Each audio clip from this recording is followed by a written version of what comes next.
शेतकरी बांधवांनो नमस्कार. मी बालाजी आपल्या सर्वांचं या आपल्या खरबूज विषयक व्हिडिओमध्ये मी आपल्या सर्वांचं मनपूर्वक स्वागत करतो. खरं तर मित्रांनो, खरबूज विषयक म्हणण्याचं कारण काय आहे की गेल्या वर्षी आपण सलग 23 प्लॉट केले. त्यामध्ये आपण चांगल्या पद्धतीनं आपली जी प्रॅक्टिस आहे, पिकाचं व्यवस्थापन आहे, त्या संदर्भातले वेगवेगळे अपडेट आपल्या आपल्या प्रोफाईलला आपण देत होतो. परंतु आता आपण चॅनल पण चालू केलेलं आहे नवीन आणि खूप सारे फोन मला आज दिवसभरामध्ये येत आहेत की खरबूज लागवडीविषयी मार्गदर्शन करा.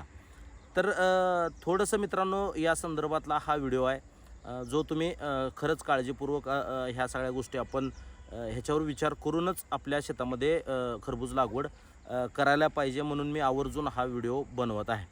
खरं तर मित्रांनो, वेगवेगळ्या पिकांचं जे मार्गदर्शन आहे ते आपल्याला बाजारामध्ये एक चांगल्या पद्धतीनं भेटत नाही, म्हणून आपल्या शेतकरी बांधवांची कायमच नियोजनाच्या बाबतीत एक गफलत होत असते.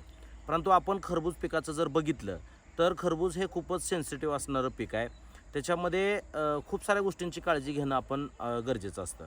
आता आपण बघूया, म्हणजे आपण सुरुवातीपासून बघूया की ह्याच्यामध्ये आपण काय काय काळजी घेतली पाहिजे आणि जे काय अर्ली प्लॉट करणारे शेतकरी बांधव आहेत रिस्क घेऊन, तर त्यांच्यासाठी काय अडचणी येऊ शकतात याचा आपण सुरुवातीला या ठिकाणी विचार करूया आणि त्यानंतर आपण लागवडी संदर्भातली चर्चा करूया. तर मित्रांनो, खरबूज पिकासाठी आता थोडंसं शेतकरी बांधवांनी एक काळजी घ्यायला पाहिजे. आपण खरबूज थोडं अर्ली करायचं म्हणून आता थोडा पाऊस उघडला म्हणून आपण गडबड करतोय. पण मुळातच मित्रांनो, खरबूज हे सेन्सिटिव्ह पीक आहे. त्याला आपण डम्पिंग ऑफ म्हणतो किंवा मर रोग म्हणतो, ह्याचं प्रमाण खूप मोठ्या प्रमाणात असतं. त्यामुळं आपल्या जमिनीची जोपर्यंत म्हणजे आपल्या जमिनीमध्ये आता पाऊस पडून उघडलेला आहे.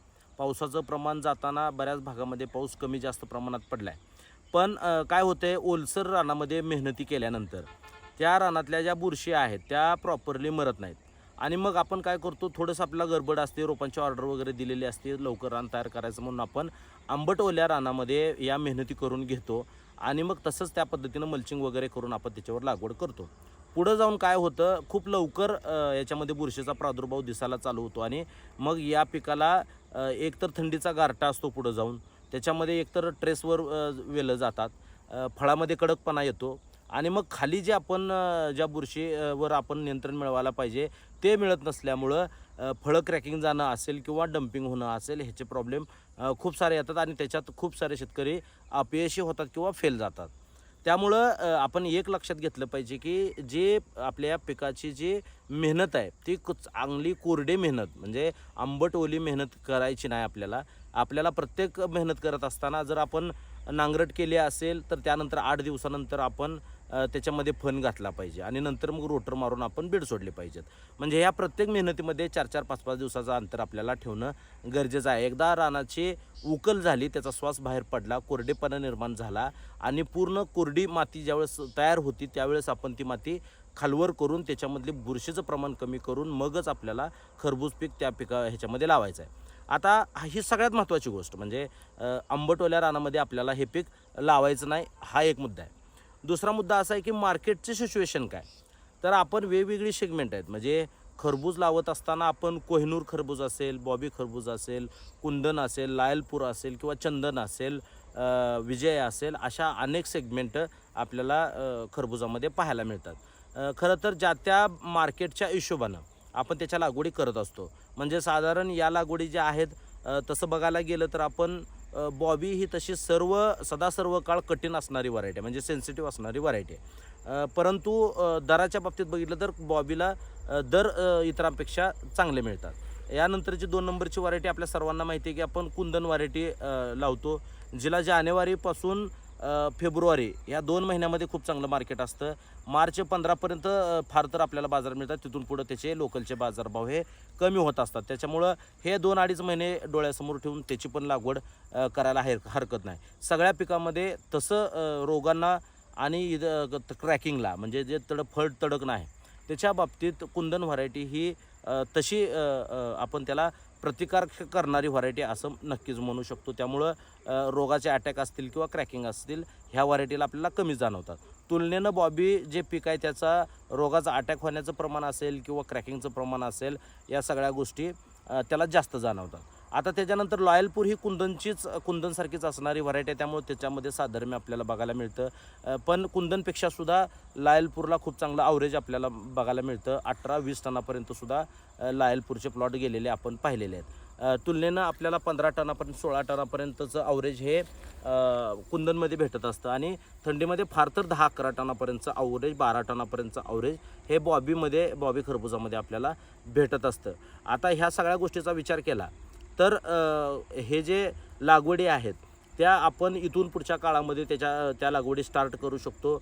मग आपलं जर हाताखाली असणारं क्षेत्र जर निपळीचं असेल, निचऱ्याचं असेल, लवकर वापसा येणारा असेल तर अशा जमिनीमध्येच आपण खरबूज लागवड केली पाहिजे, ना की आपण ती लागवड काळ्या रानात किंवा इतर ज्या आंबटवाल्या रानामध्ये आपण त्याची लागवड टाळली पाहिजे. तरच आपण खरबूज जरी वाटत असलं 60 दिवसाचं पीक आहे तरी ते 60 दिवस गाठणंसुद्धा खूप मोठं चॅलेंज असतं. 60 दिवसापर्यंत हे पीक घेऊन जाणं आणि त्याच्यातून उत्पादन काढणं हे सुद्धा एक आव्हान आहे.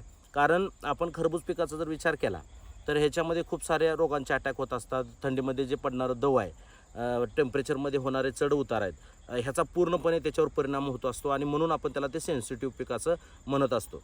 तसं पाहिलं तर खरबूज पिकाचं जे त्याला पोषक असणारं वातावरण आहे ते उष्ण वातावरण आहे. म्हणजे जसं थंडी कमी होऊन उष्ण वातावरण राहायला सुरुवात होईल तसं हे पीक जोमदार पद्धतीने येतं, त्याचं ॲव्हरेज वाढतं आणि उत्पादनावरचा जो आपला खर्च आहे तो आपला कमी होत राहतो. त्यामुळं हे तसं बघायला गेलं तर उन्हाळी हंगामामध्ये परवडणारं पीक आहे. पण थोडंसं कधी ह्याच्यामध्ये ज्यावेळेस गर्दी होते, म्हणजे एप्रिल-मे महिना आपला असा असतो की त्याच्यामध्ये खूप सारं प्रोडक्शन होत असतं आणि ते ओव्हरऑल इंडिया होत असतं.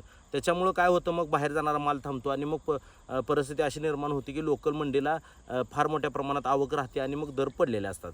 तर अशा सगळ्या परिस्थिती त्याच्यामध्ये आहे. तर आपण आता आपला प्रोग्राम काय तयार केला पाहिजे, तर आपण एक विचार करा मित्रांनो, आपल्या ह्या लागवडी आता आपण खरं तर हे खरबूज पीक 60 दिवसाचं असतं, परंतु थंडीच्या काळामध्ये हा जो पिरियड आहे तो डिले होतो. म्हणजे 70-75 दिवसापर्यंतसुद्धा खरबुजाचे प्लॉट जातात जे रोप लावलेलं आहे. म्हणजे बिया न लावता आपण जे रोप लावतो त्याचा कालावधीसुद्धा 75 दिवसापर्यंत जातो आणि बी लावून तर अक्षरशः 90 दिवसापर्यंत जातो. आता विषय राहिला रोप लावलं पाहिजे का बी लावलं पाहिजे. तर मित्रांनो, कधीही रोप लावणं खरबुजामध्ये फायदेशीर ठरतं आपल्याला. कारण उगवणीपासूनचा जो त्याचा रिस्क आहे ते रोपापर्यंत येईपर्यंत जो आपला होणारा मेंटेनन्स असेल त्याच्यासाठी, किंवा त्याच्यामध्ये तुटाळीचं होणारं प्रमाण असेल, अगदी 5-10% जरी तुटाळ झालं तरी ते परवडत नाही आपल्याला. अशी सगळी परिस्थिती असते. त्यामुळं आपण रोप लावण्यावर भर दिला पाहिजे. चांगल्या नर्सरीमधून चांगली रोपं आपण तयार करून घेतली पाहिजे आणि त्याचं प्रॉपर प्लांटेशन केलं पाहिजे. तर व्हरायटीबद्दल बोलूया आपण. तर जी कोहिनूर व्हरायटी आहे तिचा हा लागवडीचा जो कालावधी आहे तो खूप उत्तम कालावधी आहे. कारण ज्यावेळेस आंध्र प्रदेश असेल किंवा हा जो ईशान्य मान्सून आता आंध्र प्रदेश, कर्नाटकमध्ये ज्यावेळेस आता थोडासा पाऊस वाढत असतो तिकडं आणि साधारण 1 महिनाभर पाऊस तिथं राहत असतो, तर तिथली आवक आता थोडंसं तिथल्या लागवडी थांबतात आणि मग त्या पिरियडमध्ये जी व्हरायटी त्यांची असते, म्हणजे त्यांच्याकडे कोहिनूरचं खूप मोठ्या प्रमाणावर उत्पादन घेतलं जातं. पण ती जर व्हरायटी या महिन्याभरामध्ये आपण लावली तर तिला खूप चांगले दर दिल्ली मार्केटला किंवा नॉर्थ इंडियामध्ये आपल्याला मिळत असतात. त्यामुळे तो एक पर्याय चांगला आहे आपल्या शेतकरी बांधवासाठी. त्याचीसुद्धा आपण लागवड करू शकता. म्हणजे अजून 15-20 दिवस गेल्यानंतर किंवा 1 महिन्यानंतर तुम्ही कुंदन लावू शकता, बॉबी लावू शकता. आत्ता लावायचं असेल तर कोहिनूरसारखी जबरदस्त व्हरायटी तुम्हाला आहे. त्याच्यामध्ये खूप मोठं लॉटरी पिका म्हणून आपण त्याच्याकडे बघतो. त्याच्यामध्ये 8-8, 7-7, 8-8 लाखाचं उत्पादन एकरामध्ये मिळू शकते. एवढी जबरदस्त उत्पादन क्षमता आणि दराचे सुद्धा खूप चांगले दर त्याला कधी भेटत असतात, कधी मात्र त्याचे खूप दर कमी असतात. तर जशी आपली आर्थिक परिस्थिती आहे, जसं आपल्याला त्या आपल्या क्षेत्रामध्ये रिस्क घेऊन कसं लावायचं त्या पद्धतीनं आपण लागवडीचं नियोजन करा. आपण सुद्धा खरबुजाच्या लागवडी स्टार्ट करणार आहे, तोपर्यंत पटापट आपल्याला हे सगळे व्हिडिओ करून घ्यायचे आहेत. म्हणजे येणाऱ्या काळामध्ये आपल्याला जरी आपल्या क्षेत्रामध्ये आपल्याला व्यस्तता असेल तरी आपले हे व्हिडिओ तुम्हाला त्या काळामध्ये बघून सुद्धा तुम्हाला आपल्या प्रॅक्टिसेस डेव्हलप करता येतील. खूप कमी दिवसामध्ये खूप चांगलं उत्पादन देणारं पीक म्हणून आपण कायमच खरबुजाला प्राधान्य दिलेलं आहे. एका वर्षामध्ये सलग 23 प्लॉट सर्वच्या सर्व सक्सेस करून आपण चांगल्या दरात आपण त्याची विक्री केलेली आहे. त्याच्याबद्दलच्या सगळ्या डिटेल्स आपण वेळोवेळी सगळ्या फेसबुक लाईव्ह असतील, फेसबुकवरच्या रोजच्या अपडेट असतील, ह्याच्यावरून आपण आपल्या प्रोफाईलला सुद्धा हे सगळं माहिती देण्याचा प्रयत्न गेल्या वर्षीसुद्धा केलेला आहे, त्याच्या गेल्या वर्षीसुद्धा केलेला आहे आणि या वर्षीसुद्धा आपलं काम हे सगळे ह्या पिकामध्ये चालू राहणार आहे. तरी आपण आता आपलं सर्वांचं खूप मोठं प्रेम आज आपण बघतोय की आपला चॅनल चांगल्या पद्धतीनं ग्रो होतोय आणि ह्या सगळ्या ज्यावेळेस लागवडी चालू होतील त्यावेळेस त्याचं मॅनेजमेंट जे आहे लागवडीच्या ज्या सगळ्या काही गोष्टी आहेत यावर सगळ्या गोष्टीवर आपण परफेक्ट असे व्हिडिओ बनवण्याचा प्रयत्न करणार आहोत जेणेकरून नवीन जरी माणूस असेल तर तो चांगल्या पद्धतीनं खरबूज शेती करू शकेल अशा पद्धतीनं नियोजन देण्याचा तशा पद्धतीचे व्हिडिओ आपल्यापर्यंत पोहोचवण्याचा माझा एक शेतकरी म्हणून कायमच प्रयत्न राहील. तुम्ही सर्वांनी जो विश्वास माझ्यावर टाकलेला आहे आजपर्यंत त्या विश्वासाला पात्र राहून तुमच्या अडीअडचणीमध्ये तुम्हाला उपयोगी पडेल अशी माहिती तुम्हा सर्वांपर्यंत पोहोचवण्याची जबाबदारी निश्चित बालाजी लोकरे ऑफिशियल या यूट्यूब चॅनलच्या माध्यमातून आपण देण्याचा प्रयत्न करणार आहोत, करत आलो आहे आणि करत राहूया. फक्त आपले व्हिडिओ जे आहेत मित्रांनो ते सर्व शेतकऱ्यापर्यंत पोचले पाहिजे, कारण ही होणारी एकदम जी गर्दी आहे ती पण आपल्याला कुठं तर ह्या गोष्टी सांगून आपण ती थांबवू शकतो आणि टप्प्याटप्प्यानं हा सगळा जो खेळ आहे ते आपल्याला खेळायचा आहे आणि मग तो कसा खेळायचा ह्याची एक आपण सातत्यानं चर्चा जर केली तर सगळ्या शेतकऱ्यामध्ये थोडंसं अवेअरनेसपणा येईल की बाबा कशा पद्धतीनं आपण हे सगळं केलं पाहिजे. तर आपण निश्चित आपण सर्वजण विश्वास दाखवत आहात, आपल्या चॅनलवर दाखवत आहात, माझ्यावर दाखवत आहात. तो विश्वास जपणं हे एकमेव ध्येय असेल या पुढच्या काळामध्ये.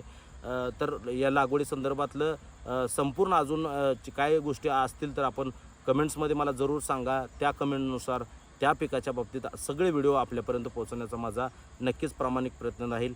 धन्यवाद.